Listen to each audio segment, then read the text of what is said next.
Hello, it's your boy, Rusty Roadie 1313, coming at you not live here on YouTube. Now, if you've caught some of my streams, that is Rusty Roadie 1313 twitch.tv, you'll notice that I have a particular favorite set of decks I like to play as of recent. However, there's a number of other decks I haven't been playing recently, mainly due to they're not the most consistent or powerful or flashy, but they do have a huge impact on my life. So, here is my top 5 personal favorite decks in Yu-Gi-Oh! Let's begin. Now, number 5, we have Gadgets. So back when I was still playing my level 4 vanilla beatdown deck that was unfortunately getting beaten down, I had to start thinking of playing the game a little bit differently. It was no longer just about summoning big attack point monsters. It was about gaining advantage. So, after the help with my friends at Locals and looking through my bulk, I noticed I had cards called Gadgets.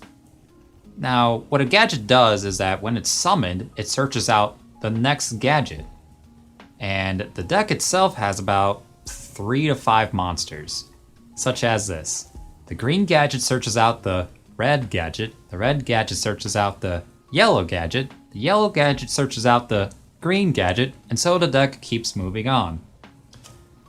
Eventually, the deck got some future support, such as gold gadget and silver gadget.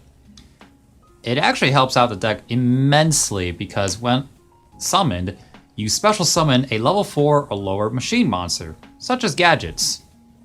Essentially, this whole deck was a resource-making machine, pun intended, and it helped you establish board presence while making Xyz plays. I did have to get some spells and traps to help protect the monsters, but hey, at least I was starting to have a taste of victory. So coming in at number 4, we have Dark Worlds. So, originally when I was going through my bulk, searching for cards such as Gadgets, finding support cards and the like, it turns out I actually had a few Dark World cards in my bulk. Now, originally I only had a few singles, but it turns out they had a whole structure deck built around them. This is when I learned about the value of Yu-Gi-Oh! Structure decks that you can buy. So, I intended to buy 3. And when I did, I got to have the power such as searching, drawing, and special summoning, such as my favorite boss monster in the whole game of Yu-Gi-Oh! Grapha, the Dragon Lord of the Dark World. I like this guy so much, I actually have, just for one moment, I actually have extra deck sleeves in this art. Very pretty. Sure, it's a lot of black and gray, but just the level of detail Grapha has. I really like him. Now, other than my particularly favorite boss monster, I also had a waifu card in my deck, that being Torgat of the Underworld. She was a level 3 fiend monster that brought out other level 3 fiend monsters, such as Brow. And if you can't tell already, she's kind of a crush for me, not gonna lie. So, when it came to Dark World, I learned the value of archetype, synergy, and strategy to help me gain the taste of the dark deal. And that's why that's why Dark Worlds are my number 4 pick. So before I tell you about number 3, I want to tell you a little bit about young Rhodey. So before there was Yu-Gi-Oh! I know, shocker, right? There was actually Jurassic World. And Jurassic World really was just filled to the brim with dinosaurs. And I wanted to be a dinosaur. Unfortunately, gene splicing isn't exactly a humanitarian thing to do, so I couldn't live out my dream. Childhood ruined. Instead, I got to be a dinosaur duelist as my number 3. So, when it comes to dinosaurs, it's another classic buy 3 structure decks, play the game. Pretty cool, right? Structure deck like this comes with a dinosaur searcher like Soul Eating Oviraptor, a dinosaur protector such as Miscellaneous, and cute little critters such as Babyosaurus, who, when destroyed by card effects, specials out another dinosaur. Now, all together, you have your main deck boss monster, which is Ultimate Conductor Tyranno, who is quite possibly one of the strongest main deck boss monsters we've ever had in the game. So, how do you play dinosaurs? Well, you have a vast different ways of playing the deck, actually. You have your going second dinosaurs, which is all about attacking your opponent, not caring what's on the board. You have your Dino Dolls, which is all about splashing into the Shadal engine with dinosaurs. But my personal favorite, the True King Dinosaur deck. And as you know, only true kings play that deck. So, with that being said, that's my number 3. The Raptor. My number 3 dinosaur pick. So, now we're on number 2, which is Gokis. Now, if you haven't watched Yu-Gi-Oh! Brains, I would highly suggest watching it.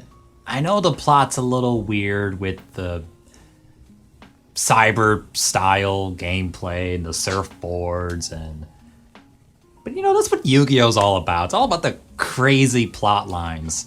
One of my particularly favorite characters is Gozuki, who is like a luchador in the world of Yu-Gi-Oh!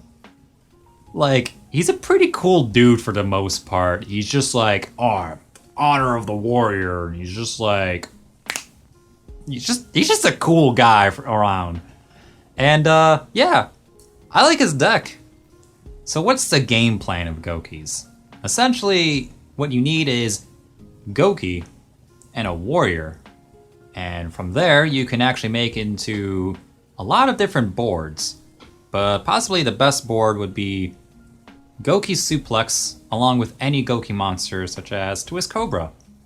So you can take this deck into multiple routes. I actually started playing this deck right off the gate when it first came out. It was very affordable. It was very straightforward in what it wanted to do. Just wanted to summon out like warrior monsters.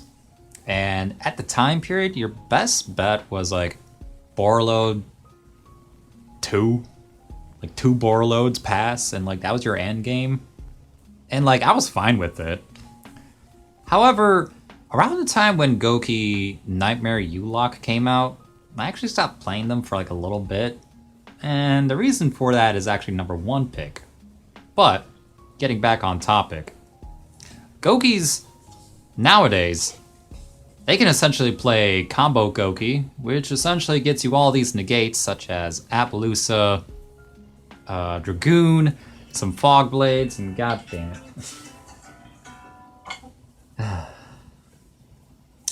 Hey mom, borrow my car to go to Whole Foods? Yeah, sure. She wants to borrow my car for whatever reason. Yeah. There's Combo Goki that lets you have Appaloosa, Dragoon, and 2 Fog Blades. Yeah, whatever. That's not Goki though. Now let me tell you what Goki really about, alright? It's about summoning 2 Goki Powerload Ogres, staring your opponent in the face with 2 4,000 beat sticks.